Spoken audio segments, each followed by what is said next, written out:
तो कुंभ मेला में लोग नहाने के लिए जाते हैं और पवित्र हो जाते हैं। यह तो संसार की बातें हैं जो लोग करते हैं, खुद नहीं जानते हैं, मृत्यु के घाट उतर जाते हैं।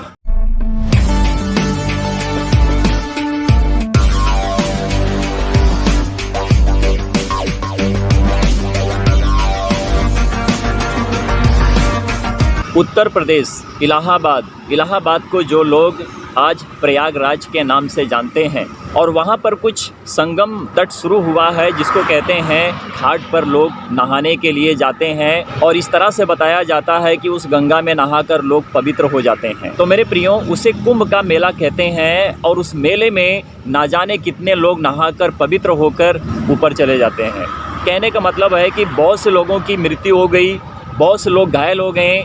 अब कितने लोगों की कितनी गिनती कैसे कर सकते हैं, परंतु जब हमें अपडेट मिलता है तो उस अपडेट में हमें ये पता चलता है कि 35 से 40 लोगों की मृत्यु हुई है, 60 से कहीं ज़्यादा लोग घायल हो चुके हैं। और यह आधी रात का समय था, और उस दिन बुधवार था, और बुधवार आधी रात को ये घटना घटी थी। जनवरी 29 पहला महीना 2025 में घटना घटी है जो इलाहाबाद में हुआ था।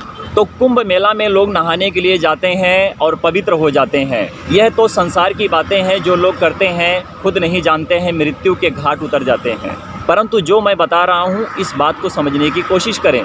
मेरे प्रियो, मनुष्य बुराई करके, पाप करके गंगा नहाकर पवित्र नहीं होता है, और ना तो उसकी पवित्रता हो सकती है, और ना तो वह पवित्र होकर परमेश्वर को सच्ची महिमा दे सकता है। जो मनुष्य प्रभु यीशु मसीह को नहीं जानेगा, वो चाहे कितनी बार भी गंगा नहा ले, परंतु पवित्र नहीं होगा। मनुष्य नहाने से, कपड़ा धोने से, शरीर को साफ करने से पवित्र नहीं होता है। मनुष्य का मन पवित्र होना चाहिए। तो मेरे प्रियो, इस पृथ्वी के ऊपर ढोंगी बाबा बहुत से उठ खड़े हुए हैं, और जो लोगों को भरमा रहे हैं। बुरा बनाने वाला यही संसार है जो लोग बुराई करते हैं। क्योंकि मनुष्य यदि प्रभु यीशु मसीह को जानता तो वह गंगा नहाने से पहले अपने आप को पवित्र करता, अपनी जुबान को पवित्र करता, अपने आप को सही करता, और पवित्र होकर परमेश्वर को सच्ची महिमा देता, तो उसके जीवन में शांति होता। परंतु वह शांतिदाता परमेश्वर को नहीं जानता है, इसीलिए परमेश्वर के वचन से विरोध करता है। और जहाँ पर लोग मरना जानते हैं वहीं पर जाते हैं और मर जाते हैं। वह तो नहाने के लिए जाते हैं और चाहते हैं कि जब हम नहाएंगे तो हम पवित्र हो जाएंगे, हमारे शरीर के ऊपर जो पाप हैं वो पानी में धुल जाएंगे।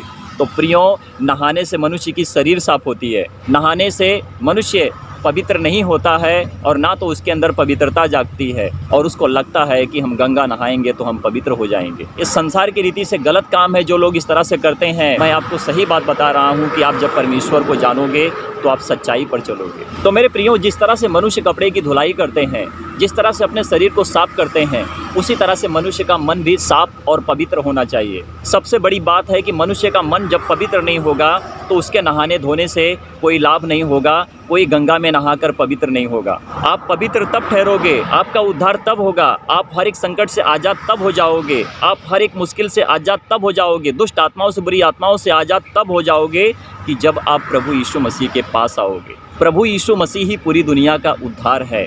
कुंभ के मेले में नहाने से कोई पवित्र नहीं होता है, परंतु जो कोई कुंभ के मेले में नहाने के लिए जाता है, अवश्य है कि वहाँ पर कोई न कोई दुर्घटना जरूर घटती है। तो यह दुर्घटना घटी है, बहुत से लोग मारे गए हैं, बहुत से लोग घायल हुए हैं। इनका जवाबदार कौन है? क्या पाखंडी बाबा पंडित इन कामों को सॉल्व कर सकता है? नहीं कर सकता है। तो प्रियो, मनुष्य भटके हुए हैं, शैतान के जाल में फंसे हुए हैं, वो बाहर निकलना नहीं जानते हैं, क्योंकि शैतान उनको अपने जाल में फंसा कर रखा है।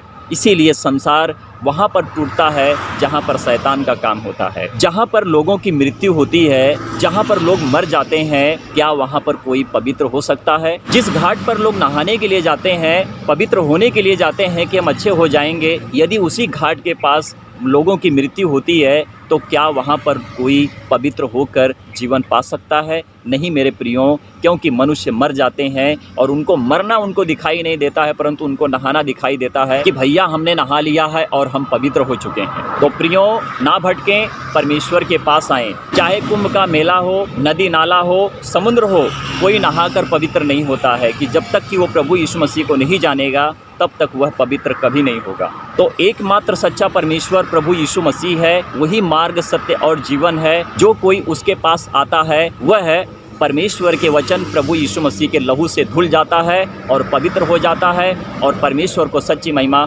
देने लगता है। हर बीमारी से, हर मुश्किल से, हर संकट से, दुष्ट आत्माओं, बुरी आत्माओं से, शैतान के दुष्ट काम, उसके जाल से आज़ाद हो जाता है। प्रभु यीशु मसीह ने कहा, हे बोझ से दबे हुए लोगों मेरे पास आओ, मैं तुम्हें विश्राम दूंगा। तो प्रभु यीशु मसीह के पास विश्राम है। कुंभ के मेले में नहाने से कोई पवित्र नहीं होता है, परंतु वहीं पर मर जाता है और लोग उसको उठाकर अपने घर लेके जाते हैं और उसका फिर काम क्रिया करते हैं। तो प्रियों, ऐसे ही होता है कि जब मनुष्य परमेश्वर को नहीं जानेंगे तो ऐसे ही मरेंगे और उनका ऐसे ही विश्वास रहेगा और ऐसे ही मर कर अपने जीवन को बर्बाद करेंगे और अपने बच्चों की जीवन को भी बर्बाद करेंगे। तो प्रियों, अपने आप को बदलें, सच्चाई से प्रभु यीशु मसीह को जानें। जब मेरी वीडियो आप लोगों तक पहुंचती है तो कृपया करके उन भाई बहनों तक शेयर करें कि जो लोग इस वीडियो को देखें उनका भी मन बदले, कि वो भी परमेश्वर प्रभु यीशु मसीह को जाने और प्रभु यीशु मसीह में आकर पवित्र होकर परमेश्वर को सच्ची महिमा दें। अपने ऊपर के संकट से, दुख से, तकलीफ से, कलेश से, दुष्ट आत्माओं, बुरी आत्माओं से, शैतान के दुष्ट काम से वो आज़ाद हो जाएंगे और परमेश्वर को सच्ची महिमा देने लगेंगे। उनके जीवन में शांति होगी। शांति दाता परमेश्वर उनसे बात करेगा। उस परमात्मा की जिसकी हम बात करते हैं वह प्रभु यीशु मसीह जो परमेश्वर के दाहिनी जा बैठा है, वो सबका उद्धार करेगा। परमेश्वर की महिमा हो। आमीन, आमीन और आमीन।